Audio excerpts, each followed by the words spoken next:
ఆమె ఒక item lady. Madhavilatha item lady. నేను ఆమెకు ఐటమ్ అని ఎందుకు జోడించిన అంటే సరే మతతత్వమే అని పెడతావు కదా, ఒక గుడి కట్టించినావా మనం? హైదరాబాద్లో ధర్మం లేదు, ఆ ధర్మం రావాలి, ధర్మం గెలవాలంటే అది మళ్ళీ నాతోనే సాధ్యం, బీజేపీతోనే సాధ్యం అని ఆమె చెప్పింది. ఇప్పుడు ధర్మం 2 పాదాల మీద నడుస్తుందా, 3 పాదాల మీద నడుస్తుందా? ఈమె వస్తే 4 పాదాల మీద నడిపిస్తుందా? నాకు అర్థమే అవుతలేదు. ఇది అర్కస్ తిర్కస్ ఇంగ్లీష్ అంటుంది. మాధవీలత, రాజా సింగ్ ప్లస్ ఇంకా కొద్దిగా కొత్త పిచ్చగాన్లు ఉన్నారు. నేను మదీనా దగ్గర ఇద్దరం నువ్వు ఫిక్స్ చేయి, నేను వస్తా. రాజా సింగ్ అని నేను అంటే అక్కడికి వచ్చే ధైర్యం లేదంటారా రాజా సింగ్? గ్లోబల్ సమిట్ ఒక భూదందా, ఒక రియల్ ఎస్టేట్. నమస్తే, welcome to KR TV. Hyderabad parliament BRS contested MP Gaddam Srinivas Yadav గారు మనతో ఉన్నారు. ఈ 2 ఏళ్ల కాంగ్రెస్ పాలన పైన కావచ్చు, ఇదే హైదరాబాద్ లో శ్రీనివాస్ యాదవ్ గారికి అపోనెంట్ గా ఉన్న మాధవీలత గారి పైన కావచ్చు, ఇంకా పలు అంశాలని నేరుగా శ్రీనివాస్ యాదవ్ గారు తెలుసుకునే ప్రయత్నం చేద్దాం. రైట్, నమస్తే అన్న. నమస్తే. బాగున్నారా? బాగున్నా. ఏందన్నా ఎప్పుడు చూసినా కూడా ఎవరినో ఒకరిని టార్గెట్ చేయాలన్నట్టే మీ వ్యవహారం కనిపిస్తూ ఉంటుంది. ఏ విషయంలో చెప్తున్నావు నాకైతే తెలుసు. అన్ని విషయాలన్నా ఇప్పుడు ఏదైనా ఎవరైనా మాట్లాడినరు అనుకో, పర్టికులర్గా పర్సనే టార్గెట్ చేసి మీరు ఖచ్చితంగా మీడియా ముందుకు వచ్చి మాట్లాడతారు. ఇప్పుడు గతంలో చూసుకుంటే అసదుద్దీన్ ఓవైసీ మీద కావచ్చు, రాజా సింగ్ మీద కావచ్చు, ఇప్పుడు రీసెంట్గా మాధవీలత మీద కూడా కావచ్చు. ఎందుకన్నా? ఏం లేదు, వాళ్ళు అవకాశం ఇస్తే మాట్లాడతాం మనం.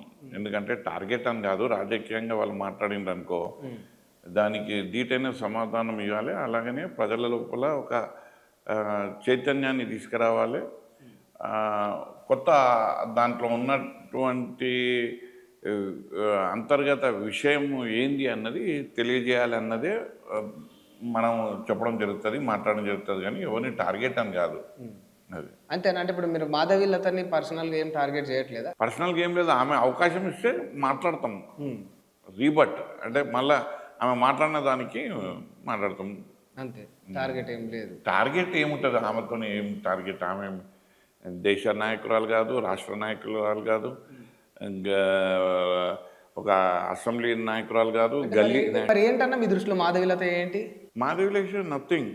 ఆమె రాజకీయంగా తను ఏమీ లేదు, ఆమెకు పదవి లేదు. మొన్న హైదరాబాద్ పార్లమెంట్ కంటెస్ట్ చేసింది, అంతవరకే ఆమె రాజకీయం.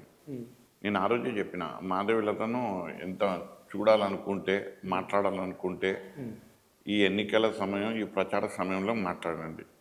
ఆ తర్వాత ఆమెకు అనిపించదు. ఆమె కేవలం మాటకారితనంతో ఆమె రాజకీయాలు చేస్తుంది. ఆమె మతతత్వంతో రాజకీయాలు చేస్తుంది, కానీ ఆమె దగ్గర మానవత్వం అనేది మతతత్వంతో రాజకీయాలు చేయమని కరాఖండిగా చెప్తుంది, మీరేమో చేస్తుందని ముద్ర. ఇప్పుడు నేను ఒక్కటి చెప్తా బ్రదర్, మాధవీలతను మీరు బహుశా మీరు చూస్తే ఎక్కడ చూసి ఉంటారు? టీవీ డిబేట్లలోనో లేకపోతే ఇంటర్వ్యూలలోనో చూసి ఉంటారు. నేను మీతో అడుగుతున్న, మాధవీలత ఏదైనా సామాజిక కార్యక్రమంలో పాల్గొని తన సొంత డబ్బుతోని నలుగురికి పంచిపెట్టేది, నలుగురికి ఇచ్చేది ఎక్కడన్నా చూసిర్రా మీరు? ఎక్కడ కనబడదు. ఈ మాటకారితనంతో, ఈ మతతత్వ రాజకీయంతో ఆమె చెలామణి కావాలి, లేదా నేను అందరికీ తెలిసేటట్టు నేను భాషను ఉపయోగించాలి అన్నది ఆమె అభిమతం. ఆమె దాంట్లో ఏ రకంగా కూడా సామాజిక స్పృహ అనేది లేదు, మానవత్వ కోణం లేదు, ఆ రాజకీయ కోణం కూడా లేదు. నేను చెప్తున్నా కదా, ఆమె ఒక item lady. Madhavilatha item lady. ఇప్పుడు ఐటమ్ లేడీ అంటే ఏంటి? ఐటమ్ లేడీ అని అంటే ఆమెకు ఇంగ్లీష్ మాట్లాడుతుంటది కదా ఆమెకు. నేను కూడా ఆమెకు ఇంగ్లీష్లోనే చెప్తా. Anything which comes out with a unique form is called item. ఉదాహరణకు సర్కస్ చూస్తాం మనం, ఆ సర్కస్లో ఈ ఐటమ్ అనేది మనకు చాలా ఉపయోగిస్తుంటారు. ఐటమ్ నంబర్ 4 అని చెప్పి ఆ తాడు మీద నడవడము, ఐటమ్ నంబర్ 5 అని చెప్తే గాలిలో ఎగరగడము. అంటే anything which comes out a unique form is called item. కొత్త తరం. అందు గురించి నేను ఆమెకు ఐటమ్ అని ఎందుకు జోడించిన అంటే ఏదైనా ఒక కొత్తగా మాట్లాడుతుంది ఆమె రాజకీయం. ఇప్పుడు నన్ను అడిగితే నేను గిట్టనే ప్రశ్నిస్తా కదా, ఆమెను అడిగితే ఎట్టెక్కడో ఆమె కాళ్ళాగాయి, ఆ నోరాగది, ఆ చేతులాగది, ఆమె 2 నిమిషాలు ఆగకుండా మాట్లాడలేదు ఆమె. అందు గురించి ఆమెకు ఐటమ్ అన్న పేరు అనేది నేను అది సర్కస్ నుంచి తీసుకున్నటువంటి వర్డ్ ఆమెకు కరెక్ట్ సూట్ అయింది. అంటే ఇప్పుడు తెలివిగా అట్లా తీసుకున్నారా, లేకపోతే నిజంగానే దాని వెనకాల ఇంకేమైనా ఉద్దేశం ఉన్నదా? ఐటమ్ అనేది ఈవెన్ నీకు వేరే రంగంలో కూడా ఐటమ్ అనేది వాడినప్పుడు ఏంటంటే అది కొత్త తరహా చూపెట్టేది ఐటమ్ అంటారు. ఈమె కొత్త తరహా మాట్లాడుతుంది. రాజకీయంలో, గతంలో, వర్తమానంలో, భవిష్యత్తులో లేనట్టు విధంగా ఈమె ఏంటంటే ఈమె ఒక మాటకారితనం ప్రదర్శిస్తుంటుంది. అది ఇక ఐటమ్ అన్నదే కరెక్ట్ పదం. ఆమె ఐటమ్ లేడీ. దాన్ని వివరించిన కదా ఐటమ్ అంటే ఏందో. ఆమెకి ఇంగ్లీష్లో వివరించిన, ఎందుకంటే ఆమె ఇంగ్లీష్ మాట్లాడుతుంది కాబట్టి. ఆ ఉద్దేశం ప్రకారమే అంటా ఉన్నారు. Item lady. భవిష్యత్తులో శ్రీనివాస్ యాదవ్కు మాధవీలత రాజకీయంగా ఒక థ్రెటన్ ఉండబోతుంది. ఏం లేదు, ఆమె కనుమరుగైపోయింది. ఆమెను ఎవ్వరు దేక్తలేరు, సొంత పార్టీలే దేక్తలేరు, ప్రజలైతే. ఇప్పుడు నేను ఒక్కటి చెప్తున్నా బ్రదర్, ప్రజలకు సేవ చేసేటోళ్ళు కావాలి. మాటలు మాట్లాడేటోళ్ళు చాలా మంది ఉంది భూమి మీద. అంటే ఇప్పుడు కేవలం మాధవీలత మాటలు మాత్రమే మాట్లాడుతుంది, సేవ చేయదంట. నాకు చూపెట్టి అంటున్నా నేను. ఒక దగ్గర పోయి ఒక సేవా కార్యక్రమంలో ఆమె సొంత డబ్బుతోని ఏదైనా చేసి పెట్టిందా? ఏం చేసి పెట్టింది? ఎంత చేసి పెట్టింది? ఎవరికి చేసింది? ఏ వర్గానికి చేసింది? ఏ ప్రజలకు చేసిండ్రు? ఎన్ని గుళ్ళు కట్టించింది? సరే, మతతత్వమే అని పెడతావు కదా, ఒక గుడి కట్టించినావా? మనం గుడి కట్టించినావా? నీతోని ఏమీ కావు. నీతోని నీకు ఉన్నదల్లా ఐటమ్ టాలెంట్. ఈ ఐటమ్ తోని నువ్వు నీ బతుకును సాగనిస్తావు. అంతేగాని నీ దగ్గర ఎటువంటి సామాజిక స్పృహ కానీ కోణం కానీ లేదు. మీరు ఐటమ్ అని పేరు పెట్టిరు, దాన్ని చాలా తెలివిగా మరి ఆంగ్లంలో తిప్పికొట్టిండ్రు. కానీ వాస్తవానికి ఇప్పుడు మాధవీలత గారు చెప్పే మాటలు చూసుకుంటే, హైదరాబాద్లో ధర్మం లేదు, ఆ ధర్మం రావాలి, ధర్మం గెలవాలంటే అది మళ్ళీ నాతోనే సాధ్యం, బీజేపీతోనే సాధ్యం అని ఆమె చెప్పింది. ఇప్పుడు ధర్మం 2 పాదాల మీద నడుస్తుందా, 3 పాదాల మీద నడుస్తుందా? ఈమె వస్తే 4 పాదాల మీద నడిపిస్తుందా? ఇవన్నీ మళ్ళీ మతతత్వం నేను చెయ్యను అని అంటది, కమ్యూనలిజం పాలిటిక్స్ చెయ్యను అంటది, మళ్ళీ కమ్యూనలిజం పాలిటిక్స్ చేస్తుంది. నేను ఒక్కటి చెప్తున్నా బ్రదర్, ఈ మతతత్వం పాలిటిక్స్ చేసే వాళ్ళకు చాలా ఈజీ. ఇప్పుడు ఇవాళ సమాజంలో ఎంతోమంది రాజకీయాలు చేస్తూ ఉన్నారు. అందరిది ఒకెత్తు అయితే ఈ మతతత్వం మీద ఆధారపడి రాజకీయాలు చేసే వాళ్ళకు చాలా ఈజీ. వీళ్ళు ఏం చేస్తారంటే పొద్దుగా లేస్తారు, మంచిగా మేకప్ చేసుకుంటారు, మంచి డ్రెస్ వేసుకుంటారు. నేను మాధవీలత ప్లస్ రాజా సింగ్, మాధవీలత, రాజా సింగ్ ప్లస్ ఇంకా కొద్దిగా కొత్త బిచ్చగాన్లు ఉన్నారు. నేను చెప్తున్నా కదా, ఇప్పుడు వీళ్ళు ఏంది అని అంటే మంచి బట్టలు, ఒక మంచి బ్యాక్ డ్రాప్, ఒక వీడియోగ్రాఫర్ని పెట్టుకొని, ఒక ఆడియోని పెట్టుకొని, లేదా సెల్లల్లా ఒక రీల్ చేయడం, లేకపోతే వీడియోలు చేయడం, వీళ్ళు వీటినే నమ్ముకుంటారు. వీళ్ళు ఈ మతతత్వ శక్తులతో మీద ఆధారపడే వాళ్ళు, ఈ మతం మీద మతాన్ని అడ్డు పెట్టుకొని రాజకీయం చేసేవాళ్ళు, వీళ్ళంతా వీళ్ళకి ఒక సెల్ ఉంటే సరిపోతుందో, ఒక వీడియో తీసుకుంటే వీళ్ళ రాజకీయం అయిపోయింది. వీళ్ళు ఏమనుకుంటారంటే, మేము చాలా రాజకీయాలు చేసేసినాము, మేము ప్రజలకి అంతా ఊడగట్టినాము, ఏంటంటే మొత్తం అంతా మేలు చేసి మేము ఎంతో కీర్తి పొందుతున్నాము అనుకుంటారు. ఏం లేదు, అంతా బోకస్. వీళ్ళు ఖాళీ మాటలే ఖర్చు చేస్తారు. వీళ్ళు ఈ షర్ట్ ఉంది కదా, దీన్ని కూడా ముడతలుగా అనియరు వీళ్ళు. నలగనీయకుండా అంతా ఒక దగ్గర కూర్చొని ఒక 4 మాటలు ఇచ్చేసి ఒక ప్రచారం చేసుకొని రాజకీయం నడిపిస్తుంటారు. దాంట్లో ముందు వరుసల రాజా సింగ్, మాధవీలత, ఇంకా కొద్ది మంది కొత్త బిచ్చగాన్లు. కొత్త బిచ్చగాళ్ళ పేర్లు వాళ్ళది అవసరం లేదు. ఆడ కొత్త బిచ్చగాన్లు ఏడ ఉంటారు, కొడుకులు కారేసుకొని ఉరుకుతారు, ఉరికి ఆడంటారు. వీళ్ళందరినీ చాలా దగ్గరుండి ఏదో చూసినట్టే చెప్పగలుగుతా ఉన్నారు. ఎట్లా అన్న చూసినట్టు కాదు, నేను ఎక్కడే చెప్తున్నా, ఈ మతతత్వ రాజకీయాలను వీళ్ళ నుంచి పక్కన పెడితే వీళ్ళు ఏంది? సున్నా, గుండు సున్నా ఇల్లు. అంటే మతం కాన్సెప్ట్ కానీ లేకపోతే వీళ్ళదేం లేదు. గుండు సున్నా వీళ్ళది ఏమున్నది. ఇవాళ బజార్లా రూపాయికి అమ్ముడు పోరు వీళ్ళు, విన్నావా? వీళ్ళకు ఎవరు రాజాసింగ్ రూపాయికి అమ్ముడు కూడా అసలు ఇక నేను ఏం అంటే చెప్తున్నా చాలా అంటే లెక్కే లేకుండా మాట్లాడుతూ ఉన్నారు. ఎందుకన్నా అసలు అంటే కనీసం రూపాయి కూడా నేను లెక్క 30 పెట్టలేకపోతా సంవత్సరాల నుంచి రాజకీయాలు చేస్తున్నా. విద్యార్థి రాజకీయాల నుంచి పైకి వచ్చినది.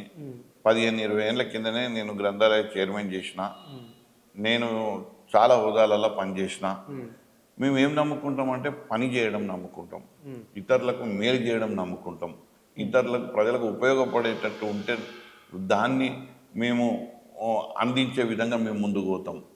మాతోని ఏదైనా మంచి జరిగితే అది ప్రజలకు అందియాలన్న ఆలోచనతో పోతాం. కానీ వీళ్ళు ఏం చేస్తారు నాకు ఒక్కటి చెప్పు. మాధవిలత కానీ రాజాసింగ్ కానీ వీడియోలు పక్కన పెట్టును, వీళ్ళు ఏం చేస్తారు చెప్పు. వీడియోలు లేవనుకో, వీళ్ళు ఏంది నీకు ఎక్కడైనా రోడ్డు మీద అసలు 11 రూపాయలు చందా ఇయ్యనోళ్ళు వీళ్ళు. 11 రూపాయలు చందా ఇయ్యనోళ్ళు ప్రతిదీ హైజాక్ చేసుకుంటారు. అవకాశాన్ని మొత్తం అందిపుచ్చుకునే ప్రయత్నం చేస్తారు. అది ఏంది మతతత్వ రాజకీయాలే, మళ్ళీ ఇంకా వేరేది లేదు. అరే మొన్న కరోనా వచ్చింది, నేను కూడా ప్రజలందరూ చాలా ఇబ్బందులలో ఉన్నారు, వాళ్ళకు అండగా నిలవాలి, వాళ్ళకు మనోధైర్యాన్ని ఇవ్వాలి, వాళ్ళకు నిత్యావసర వస్తువులు అందియాలి, లేదా ఒక పూట భోజనం పెట్టాలి, లేదా వాళ్ళకి ఏమన్నా కావాలంటే మందులో ఏదో ఒక రకంగా వాళ్ళకు మేలు చేయాలి అన్న ఆలోచన వీళ్ళకు వచ్చిందా? వీళ్ళు చేసిండ్రా? ఈ వీడియోలు తప్పితే ఈ వీడియోలు చేసి మాత్రమే పనికొస్తారంటారు. ఆమె చెప్తున్నా కదా, సెల్ఫీ వీడియోలే వీళ్ళకు అంటారు కదా, అది రాజకీయ ఆహారం. అంతే అంతే, అంతకు మించి వీళ్ళు ఏం చేయలేరు. They are nothing, useless fellows వాళ్ళు. ఎప్పుడు మనుషులల్లా ఒక మనస్పర్ధాలు తీసుకురావాలి, మనిషితోని కొట్లాడిపియాలి, మతాల మీద అది ఏంది అని అంటే రాజకీయాలు చేయాలి. అరే నువ్వు ఒకసారి మతం గురించి మాట్లాడు, ఇంకోసారి ఏదైనా సేవా కార్యక్రమంలో పాల్గొను, నీ ఇంట్లోకి ఏదైనా తీసి పంచు, ఏదన్నా ఇయ్యి. నువ్వు కోటీశ్వరాలు కదా, నీకు విరించి హాస్పిటల్ ఉన్నది కదా. ప్రజలు సంక్షోభంలో ఉన్నప్పుడు, ఆరోగ్యంగా ఎంతోమంది ప్రాణాలు కోల్పోతున్నప్పుడు, నువ్వు అలాంటి టైంలోనే నువ్వు దండిగా సంపాదించుకున్నావు హాస్పిటల్ పేరు మీద. కరోనా దానిపైన నువ్వు ఎంతో లాభాలు గడించినావు, నీ హాస్పిటల్ని కూడా సీజ్ చేసిండ్రు. అలాంటి సమయంలోనే కరోనా వచ్చి ఆరోగ్యం మొత్తం క్షీణిస్తున్న సమయంలోనే అది ఆసరాగా తీసుకొని డబ్బులు సంపాదించిన నువ్వు మానవత్వం నీ దగ్గర ఏడుంటుంది? అంత మతతత్వమే. అంటే ఇప్పుడు ఇదంతా కూడా వాస్తవాలేనా, లేకపోతే కేవలం శ్రీనివాస్ యాదవ్ ఫేమస్ కావడానికి మాధవిలత టార్గెట్ చేస్తుందా? నా హైట్, నా పర్సనాలిటీ, నా కలరు, నా లాంగ్వేజ్ నాకు ఫేమస్ అయిపోతాను నేను. నాకేంది నా సేవా కార్యక్రమాలతోనే ఫేమస్ అవుతా. వీళ్ళ నోటికి తగిలి నేనెందుకు ఫేమస్ అవుతా? కానీ బాధ అనిపిస్తుంది, నువ్వు వచ్చినావు అడుగుతున్నావు కాబట్టి. ఒక్కసారి మతం గురించి మాట్లాడినావు బాగుంది, ఇంకోసారి సేవ ఒక గుడి కట్టిస్తున్నాను చూపెట్టు, లేకపోతే ఒక డొనేషన్ ఇస్తున్నట్టు చూపెట్టు, లేకపోతే ఒక ఎంతోమంది సంతులు, సాధులు, మహారాజులు ఉంటారు, వాళ్ళకు భోజనాలు పెట్టు. నువ్వు ఏం పెట్టినావు? ఇప్పుడు పెడతాదేమో నేను మాట్లాడినాక, కానీ ఏదో ఒకటి. అంటే ఇప్పుడు అంతేనా? అంతే అంతే అంతే అంతే అంతే. అంటే ఇప్పుడు ఓన్లీ బీజేపీ వాళ్ళలోనే ఇట్లా ఉన్నదా, లేకపోతే కాంగ్రెస్ వాళ్ళు కూడా అంతేనా? నువ్వు ఇప్పుడు అది వేరే సబ్జెక్ట్ కదా. ఇప్పుడు మాధవిలత,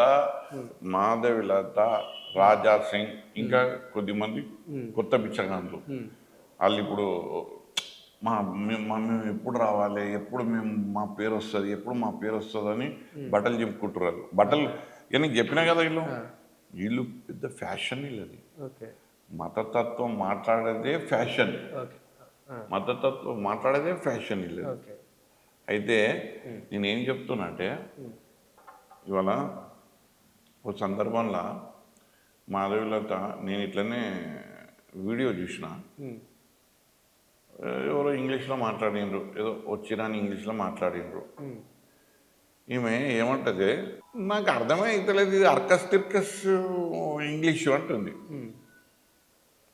ఈమె ఇంకో ఛానల్లో ఏం చెప్తుంది అందుకనా,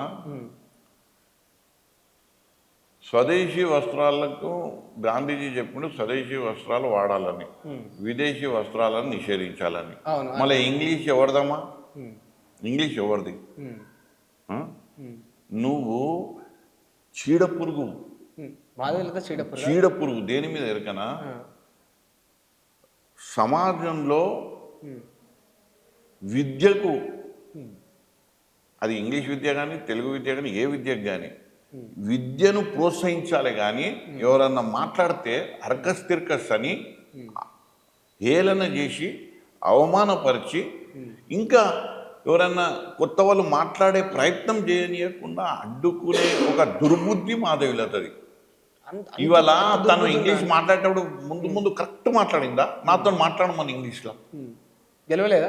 నాతో మా డిబేట్ పెట్టు, ఆమె వస్తుందేమో చూద్దాం. నేను ఇంగ్లీష్ కన్నా ఒక్క వర్డ్ కూడా తెలుగులో మాట్లాడా, నేనే మాట్లాడతా ఇంగ్లీష్తోని. ఓకే, మీతో మాట్లాడలేదు అంటున్నారా? ఓపెన్ ఛాలెంజ్ చేస్తున్నారా? నేను ఏమంటున్నా, నీకు ఏ ఇంగ్లీష్ కావాలో ఆ ఇంగ్లీష్ నేను మాట్లాడతా. నువ్వు రాని వాళ్ళని ఎందుకు కించపరుస్తున్నావు?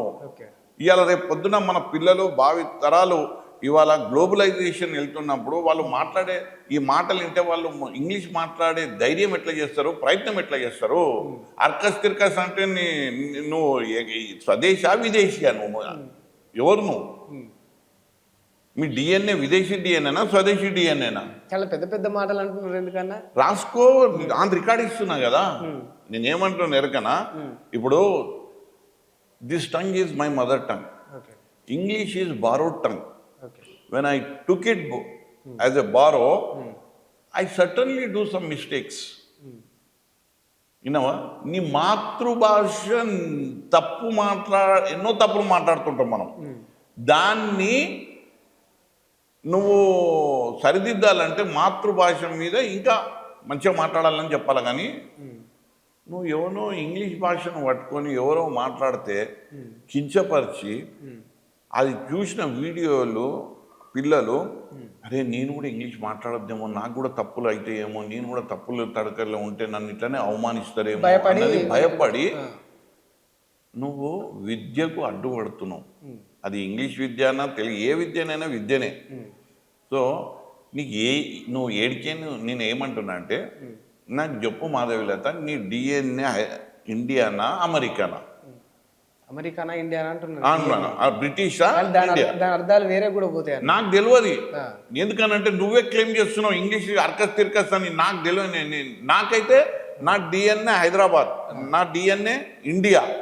నాకు రాని భాష నేను ఏదో తెలిసి తెలియక మాట్లాడతాను, తప్పులు దొర్లుతాయి. మరి నీకు అన్ని కరెక్ట్ వచ్చి నువ్వే సృష్టించినావు అంటే నీ డిఎన్ఏ ఎక్కడిది? మొదటేమో ఐటమ్ అన్నారు, దానికి సర్కాస్ థీమ్ పెట్టిరు. ఇప్పుడేమో డిఎన్ఏ అమెరికాదా అంటారు, దాని అర్థం భాషది అంటారు. ఆమె చెప్పుకోవాలి కదా, లేదు గడ్డం శ్రీనివాస్ యాదవ్ నా డిఎన్ఏ ఇక్కడదే అని అంటే, అమ్మ నువ్వు తప్పు చేసావు అన్నాడు. లేదు మా డిఎన్ఏ అమెరికనే అని అంటే, బ్రిటిషే అంటే, నువ్వు చెప్పిందే ఇంత. అంటే ఇప్పుడు మాధవిలత స్వదేశీ భారతీయురాలు కాదు అంటారు ఏంది? నాకు తెలియదు, ఆమె చెప్పాలి కదా. ఆమె ఏమన్నదంటే ఇంగ్లీష్ మీద ఆమె స్టేక్ హోల్డర్గా ఆమె పట్టు ఉన్నది అని ప్రూవ్ చేస్తుంది. అది ఎవరు చేయాలి? ఆ మదర్ టంగ్ ఉన్నోళ్ళు చేయాలి. నా మదర్ టంగ్ తెలుగు. నాకు ఇంగ్లీష్ మాట్లాడమన్నాను అనుకో, నేను మాట్లాడే క్రమంలో తప్పులు దొర్లుతాయి. దాన్ని నువ్వు అర్కస్ తిర్కస్ అని అవమానపరిస్తే నేనేమంటా? నీ మదర్ టంగ్ ఏందమ్మా అంట. నీ మదర్ టంగ్ ఆమె అన్నదానికి తెలుగు అన్నది గడ్డం శ్రీనివాస్ గారు తెలుగు అన్నంటే, ఇంగ్లీష్ మనం అక్కడికి తెచ్చుకుని ఏమంటారు దాన్ని, మనం తెచ్చుకున్న లాంగ్వేజ్ అది. అవసరానికి మాట్లాడే మనము అద్దెకు తెచ్చుకున్న లాంగ్వేజ్ అది. అది అవసరమా కాదా అన్నది వేరే చర్చ. ఇప్పుడు నేనేమంటున్నా, మేమంతా విద్య గురించి మనం ఇలా సమాజం లోపల విద్య అనేది ప్రతి ఒక్కరికి అందాలి, దాంట్లో ప్రోత్సహించాలి. ఇవాళ రాష్ట్రాలు ఇవాళ జగన్ అంటున్నాడు, ఏమంటున్నాడు, ఇంగ్లీష్ విద్య ఇవ్వాలి అని. ఇవాళ కేజ్రీవాల్ ఏమంటున్నాడు, విద్యనే తీసుకున్నాడు. ఇవాళ పంజాబ్ ముఖ్యమంత్రి విద్యనే తీసుకున్నాడు. కేసీఆర్ ఇక్కడ వచ్చి మొత్తం ఉన్న ఇది గవర్నమెంట్ పాఠశాలలందరినీ మళ్ళీ కొత్తగా నిర్మాణం చేసి అంటే విద్యకు మనకు చేతనైతే విద్యను ప్రోత్సహించాలి, కానీ విద్య మీద మనం హేళన చేయొద్దు. ఎవరైనా ఇంగ్లీష్లో మాట్లాడితే నువ్వు అర్కస్ తిర్కస్ ఇంగ్లీష్ ఇది నాకైతే అర్థమవుతలేదంటే నేను అడిగిన నీ డిఎన్ఏ ఎక్కడిది అని అంటారు. మీరు ఇప్పుడు ఇంత నెగిటివ్గా మాట్లాడుతున్నారు, కానీ ఇప్పుడు గతంలో మేము కూడా మాధవరేత గారితో ఇంటర్వ్యూ చేసినప్పుడు ఆమె ఒకటే మాట అన్నదన్న, మేము 10 మందికి మంచి చేస్తే అది చెప్పుకోము, అది గుప్తంగా చేయాలి, అది లోపల ఉంటుంది మంచి అనేది, బయటికి ప్రచారం చేసుకోము అని అంటా ఉంది. ఇది చాలా తెలివితో కూడుకున్న మాటలు ఇవి. వాళ్ళు ఎట్లాగో మేలు చెయ్యరు, 10 మందికి ఉపయోగపడరు. ఏదైనా మేలు చేస్తే 10 మందికి చెప్పుకోవద్దు అని అంటారు. ఇంకో అడుగు ముందుకేసి ఈ చేయితో చేస్తే ఈ చేయికి తెలియనియొద్దు అని అంటారు. ఇది అలా నువ్వు రాజకీయాలలో ఉన్నావు, నువ్వు ఏదైనా చేస్తే కదా నీ దగ్గరికి వస్తారు.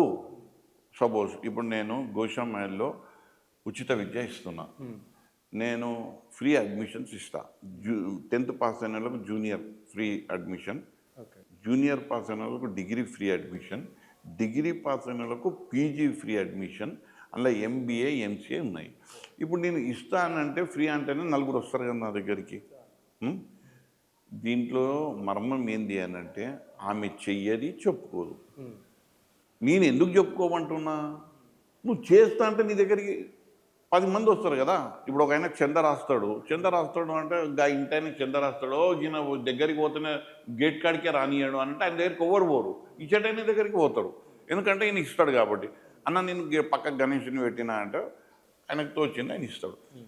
నువ్వు అది నేను చెప్పుకోను అని అంటే నీ దొంగతనాన్ని నువ్వు దాపెట్టుకుంటున్నావు.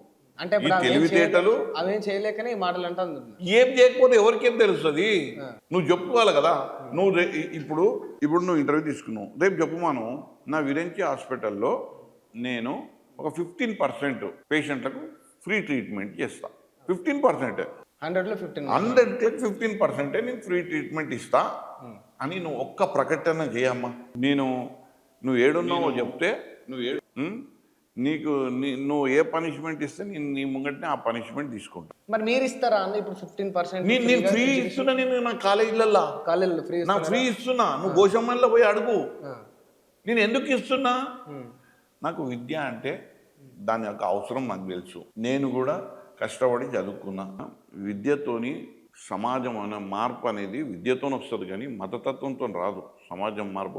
మళ్ళా నువ్వు అవతలను మతం మీదనే నువ్వు వాళ్ళను కింద పడేసి తొక్కి వాళ్ళు మతతత్వం అని అంటావు కదా. ఇతర వర్గాలను అనుకుంటాం వాళ్ళని తొక్కుతున్నాం, ఓకే.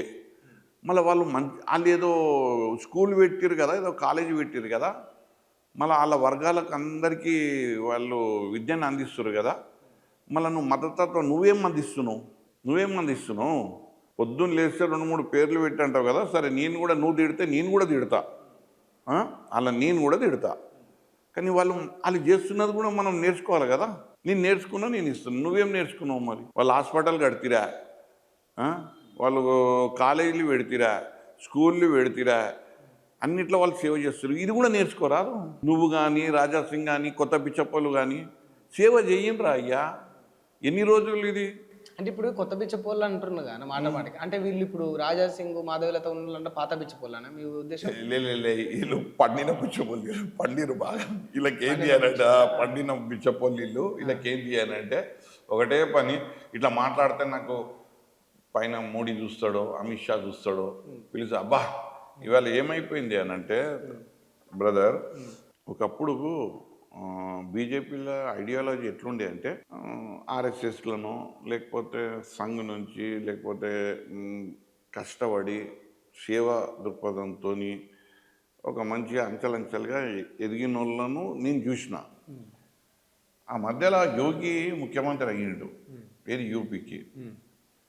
అయితే వీళ్ళకి ఒకటి ఏం జరిగిందంటే, అరే ఈ మతతత్వ రాజకీయాలతోని మనము ఒకవేళ యోగి బాటలు నడుస్తే మనము వీళ్ళనందరినీ ఇప్పటివరకు ఉన్న నాయకులందరినీ వెనకేయచ్చు, మనం ముందుకు పోవచ్చు అన్నది ఒక భ్రమ వీళ్ళ దాంట్లో వాళ్ళ పార్టీ కుదబెట్టింది. అంటే మతం మీద చేస్తేనే ముందుకు మీకు గుర్తింపిస్తాం అన్నట్టు ఆ పార్టీ ఆ యొక్క ఫీలర్ ఇచ్చింది వీళ్ళకి. ఆ ఫీలర్తో వీళ్ళు ఇక అదే పట్టుకొని నడుస్తున్నారు. ఇప్పుడు మీరు ఇన్ని ఆరోపణలు చేస్తున్నారన్నా, డైరెక్ట్ పండిన బిచ్చపోళ్ళు అనేసి కూడా అనేసారు. రాజా సింగ్ కు టైగర్ అనే పేరున్నది. అసలు ఆయన మీద ఇన్ని మాటలు వాడు ఎక్కడ టైగర్? వాడు నేను మదీనా దగ్గర ఇద్దరం నువ్వు ఫిక్స్ చేయి, నేను వస్తా. రాజా సింగ్ అని నేను, రాజా సింగ్ వాడనే అంటున్నారు. రాజా సింగ్ వాడు నేను, క్లారిటీ ఉంది. వాడు నేను ఇద్దరం కలిసి చార్మినార్ దగ్గర ఒక టేబుల్ వేసుకుంటాం. నేను టీ తాగుతా, వాడు కూడా టీ తాగిన చార్మినార్ కాడ. అంటే అక్కడికి వచ్చే ధైర్యం లేదంటారా రాజా సింగ్? ఇగో నువ్వు కట్టర్ కదా, కట్టర్ హిందూ అది కదా, నువ్వు పోతే ఎవడన్నా అడ్డుకుంటే వాడు తప్పు చేసినట్టు. విన్నావా? పోదాం. చార్మినార్ దగ్గర టేబుల్ అరేంజ్ చేసుకున్నాము. ఇద్దరం సగం సగం కప్పు చాయ్ తాగేసి వద్దాం ఆడికి. గడ్డం శ్రీనివాస్ యాదవ్, రాజా సగం కప్పే. సగం కప్పే. ఎందుకంటే ఫుల్ కప్పు కంటే భయపడతాడు కదా. సగం కప్పు 2-3 కొట్టి ఏ గల్లి పట్టుకోవాలని ఉంటుంది. మాటలు బాగా చెప్తున్నా అంటే ఏడ నేర్చుకున్నారు ఇవన్నీ? అది నేర్చుకునే కాదు, జీవితంలో నేను పోరాటాలు చేసి రాజకీయాన్ని సేవ, పోరాటం ఈ రెండు చేసి నేను ఇవాళ ఏ స్థాయిలో ఉన్నానో ఉన్నా. నేను ఎమ్మెల్యే కాలేకపోయిన ఉండొచ్చు, ఖచ్చితంగా ఎమ్మెల్యే అయితే అన్నీ ఉన్నాయి. ఆ నమ్మకం 100% ఉన్నది. ఖచ్చితంగా అవుతా. ఎందుకంటే ప్రజలు కోరుకునేటివి వాళ్ళ హక్కుల గురించి పోరాడాలి, వాళ్ళకి కావాల్సింది వాళ్ళకి సేవ చేయాలి. ఆ 2 గుణాలు నా దగ్గర ఉన్నాయి కాబట్టి నేను అవుతా. నేను వీళ్ళని ఎందుకు ఛాలెంజ్ చేస్తున్నా అంటే, వీళ్ళు అదే పొద్దున్న లేస్తే రాత్రి వరకు అది కాకుండా ఏదన్నా మాట్లాడితేనేమో నాకు కూడా మంచిగా అనిపిస్తుంది. 2 సార్లు మతం గురించి మాట్లాడినారు, 3వసారి ఏదో సేవ చేసిండ్రు, ఎవరికి ఉపయోగపడ్డరు. అరే సార్, ఇప్పుడు మీ వల్ల నా పిల్లాడు మంచిగా చదువుకుంటుండు, లేదు నీ వల్ల నా పిల్లానికి ఉద్యోగం దొరికింది, నీ వల్ల మా ఇల్లు ఇవాళ మంచిగా ఉంది సార్, పెళ్ళికో లేకపోతే సాగుకు ఆదుకున్నావు అని ఎవరైనా ఒక నోట్లో నుంచి ఈ మాటలు రావాలి కదా. అట్లా కాకుండా ఊకే మతమేనా? మాకన్నా గొప్ప. ఇప్పుడు ఇప్పుడు నువ్వు వస్తావు నాకు తెలియదు. నేను 2 గుడ్లకు వయసు వచ్చినా కానీ నేను నా విద్యా సంస్థల పేరు హైందవి అంటే ఏంటి? నాకన్నా కరుడు కట్టిన హిందుత్వవాది కొత్త బిచ్చపోళ్ళు కానీ, ఈ రాజా సింగ్ కానీ, ఆ మాధవిలత ఛాలెంజ్ చేయగలుగుతా హిందుత్వం మీద? నేను హైందవ ధర్మాన్ని నేను స్థాపించే ప్రయత్నంలో విద్యను అందిస్తున్నా. నువ్వు వీరంచి పెట్టుకుంటావు, వాడేమో రాజా సింగ్. నా పేర్లోనే శ్రీనివాస్ ఉన్నది, రాజా సింగ్ పేరు రాజా ఉన్నది. ఇక నేను ప్రపంచ అంచులలోకి మాట్లాడుతున్నా అంటుంది ఆమె కన్నా ఆమెనే తీస్మార్ ఖాన్. చెప్పినా కదా ఆమె ఐటమ్ లేడీ అంటే చెప్పినా కదా దాని మీనింగ్ కూడా. సర్కస్లో వాడతారు ఐటమ్ అని. మనకు కామన్ ఫ్రేజ్లో ఐటమ్ అంటే మనకు సినిమాల మీద ఏదో పోతుంది, అది కాదు. ఐటమ్ అంటే ఏదన్నా ఈమెను చూస్తే ఎవరన్నా ఈమెలకి రాజకీయం చేసిన వాళ్ళు ఉంటే నాకు చూపెట్టు. అంటే లేరంటారా ఇండియా మొత్తంలో ఇట్లాంటి వాళ్ళు ఎవరు? వీళ్ళు దొంగలు సమాజంలో. వీళ్ళు ఎట్లాంటి వ్యక్తులు అంటే వేసుకపోయేటోళ్ళు వీళ్ళంతా. వీళ్ళు ఇచ్చేటోళ్ళు కాదు, అంతా లాక్కునేటోళ్ళే. అంటే ఒక్క రాజా సింగ్, మాధవిలతేనా బీజేపీ వాళ్ళు అందరూ అంతేనా? వీళ్ళిద్దరైతే ఎక్కువ మతతత్వమే. ఇంకా కొత్త పిచ్చగాళ్ళు ఉన్నారు. వీళ్ళిద్దరైతే ఎట్లా అంటే హిందుత్వాన్ని వీళ్ళిద్దరే ఇట్లా జారిపోకుండా కాపాడుతున్నట్టు ఫీలింగ్ ఇస్తారు వీళ్ళు. గోషమన్లు ఒక్కటమ్మా, నేను ఇంకోటి చెప్తా. నువ్వు హిందుత్వవాది, నువ్వు కట్టర్పంథీ అని అంటే నీ పార్టీ నీకు ఎందుకు సస్పెండ్ చేస్తా? చూసింది ఎమ్మెల్యే టికెట్ ఒక 3 సార్లు గెలిచినావు, మతతత్వం పేరు మీద గెలిచినావు. వాళ్ళు చూసారు, మొదటిసారి చూస్తే ఆస్తులు గిన్ని, తర్వాత చూస్తే ఇన్ని. పార్టీకి అంతా రిపోర్ట్ పోయింది, ఇన్ని ఆస్తులు కూడా కట్టుకుంటారు. నువ్వు మతం గురించి, ధర్మం గురించి కదా మీరు కాషాయ వస్త్రాలు ఉంటే అలా మీ పేరు మీద ఇచ్చేయండి కదా. మాధవిలత ఇట్లా ఇచ్చేసే తల్లి. ఇవన్నీ రామాయణము, భగవద్గీత ఇవన్నీ ఉన్నాయి కదా, నువ్వు చదివినావు కదా, కంఠస్థం కదా. అందులో ఏం చెప్తారు గది చెప్పు, గది అందులో ఏం నేర్చుకున్నావు గది చెయ్యి. ఎప్పుడు చూసినా బీజేపీని వీళ్ళనే అంటారు కానీ మరి అసలు అధికారంలో ఉన్నది కాంగ్రెస్. మరి రేవంత్ రెడ్డిని కాంగ్రెస్ అనడానికి భయపడతారా అన్న మీరు? అదే నేను బీజేపీని ఎందుకన్నా నువ్వు అడిగితేవి నాకు అన్న నువ్వు హైదరాబాద్ పార్లమెంట్ కంటెస్ట్ చేసినావు, మాధవిలత హైదరాబాద్ పార్లమెంట్ కంటెస్ట్ చేసింది ఇట్లా మాట్లాడుతుందంటే నేను దానికి వివరణ అంటావా దీన్ని కౌంటర్ అంటావా నేను ఇచ్చిన. ఇప్పుడు నువ్వు అడిగినావు ఏది నువ్వు ఇప్పుడు కాంగ్రెస్ అని అడిగినావు, కాంగ్రెస్ మీద చెప్తా. ఏం అడుగుతావు చెప్పు, నేను చెప్తా. అంటే మీకేం భయం లేదా ఇప్పుడు గవర్నమెంట్ విషయంలో, రేవంత్ రెడ్డి విషయంలో? దీనికి భయము అంటే రేవంత్ రెడ్డి నేను ఒకటి చెప్తా. మా ప్రభుత్వం ఉన్నప్పుడు రేవంత్ రెడ్డి ఎట్లా మాట్లాడినా మీకు అందరికీ తెలుసు. అయితే భయంతో మాట్లాడిండా? భయం లేదు కాబట్టి మాట్లాడిండా? రాజకీయాలు ఏదైనా మాట్లాడాలంటే మాట్లాడతారా? బరాబర్ మాట్లాడతాం. ఎందుకు మాట్లాడడం? రేవంత్ రెడ్డి గారిని ప్రశ్నించే దగ్గర ఉందా? అరే రేవంత్ రెడ్డిని ప్రశ్నించేది కాదు, రేవంత్ రెడ్డి చేసిన దాంట్లో మేము ఇంకా ఏం చేయలేము. నువ్వు అది మాకు చెప్తున్నావు చూడు, అది మేము చెయ్యాలి. మా పార్టీల బీఆర్ఎస్ పార్టీల ఇట్లా అవకాశం దొరికితే మేము చేస్తాము. రేవంత్ రెడ్డి గురించి మాట్లాడతాము, రాహుల్ గాంధీ గురించి మాట్లాడతాం.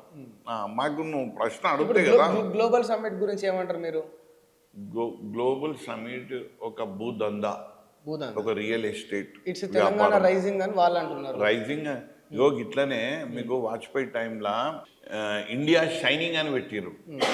ఈ షైనింగ్ రైజింగ్ ఇప్పటివరకు సక్సెస్ కాలే. ఈ వరల్డ్ అన్నీ ఉల్టా తిరిగినాయి, పాతాళంకి పోయినాయి ఇవన్నీ. షైనింగ్ ఇండియా అని చెప్పి వాజ్పేయి టైంలో పెట్టిర్రు.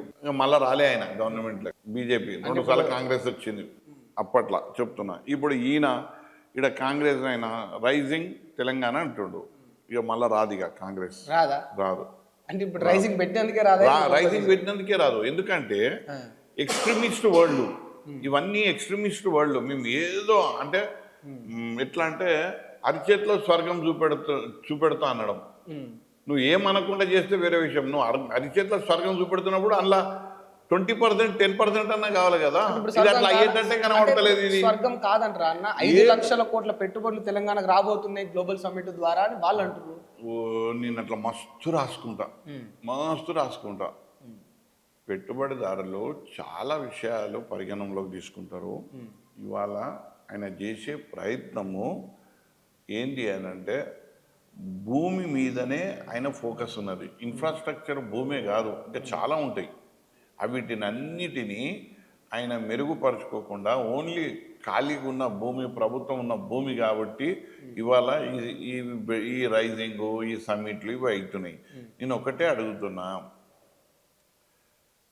మీకు అక్కడ మీరు ఏదైతే పెట్టుబడిదారులను పిలుస్తున్నారు కదా, పిలిచి మీరు 5 లక్షల పెట్టుబడులు అని అంటున్నారు.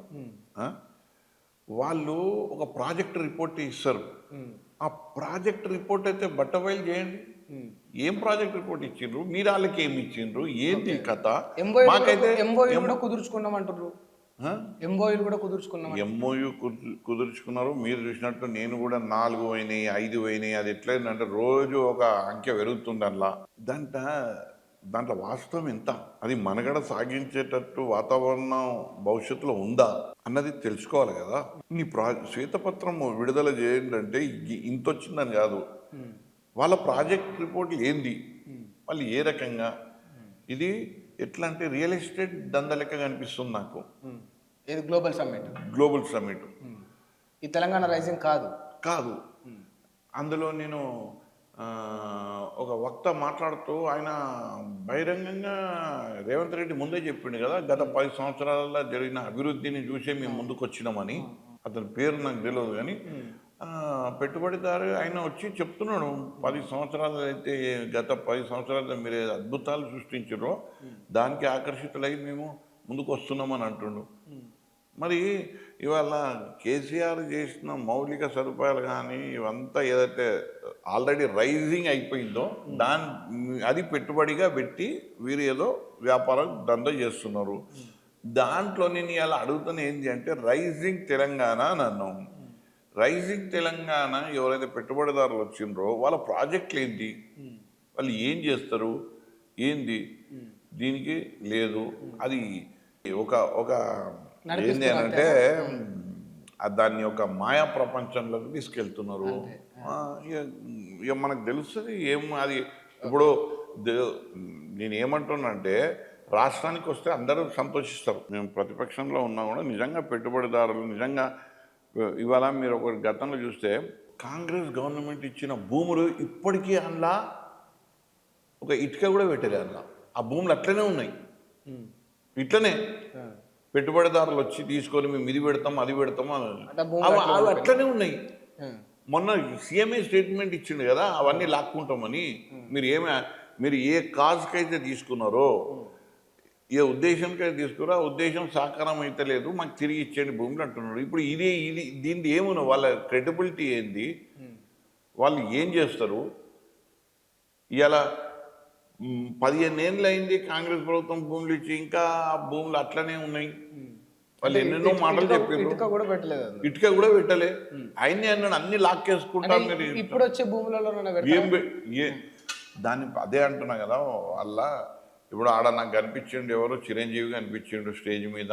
నాకు తెలిసిన ఇక పెట్టుబడిదారులు అయితే తెలియదు. ఆయన ఏమన్నా చెప్తే వాళ్ళ గురించి ఏమైనా ఇస్తే నేను చెప్పుకుంటాం. ఏదో గూగుల్లో పోతాను ఎన్నో పోతే తెలుస్తాయి. నాకు చిరంజీవి ఏం పెట్టుబడి పెట్టడానికి ఉన్నాడు, ఏమంత పెద్ద స్టేజ్ మీద కూర్చున్నాడు. మరి ఆయన ఏం పెట్టుబడి పెట్టాడు చిరంజీవి? ఆయన దేని గురించి పిలిచిండ్రు? నాకైతే కొద్దిగా ఆశ్చర్యం ఉన్నది. ఎన్ని చిరంజీవి ఎన్ని వేల కోట్లు పెట్టుబడి పెట్టడానికి ప్రభుత్వంతో ఏ ఒప్పందం చేసుకున్నాడు? ఆయనని ఏ హోదా మీద పిలిచారు ఆయనను? మీకేమైనా ఐడియా ఉందా? ఇది ఏమో చిరంజీవి అంటే ఆయన చూసి వస్తారా పెట్టుబడిదారులు?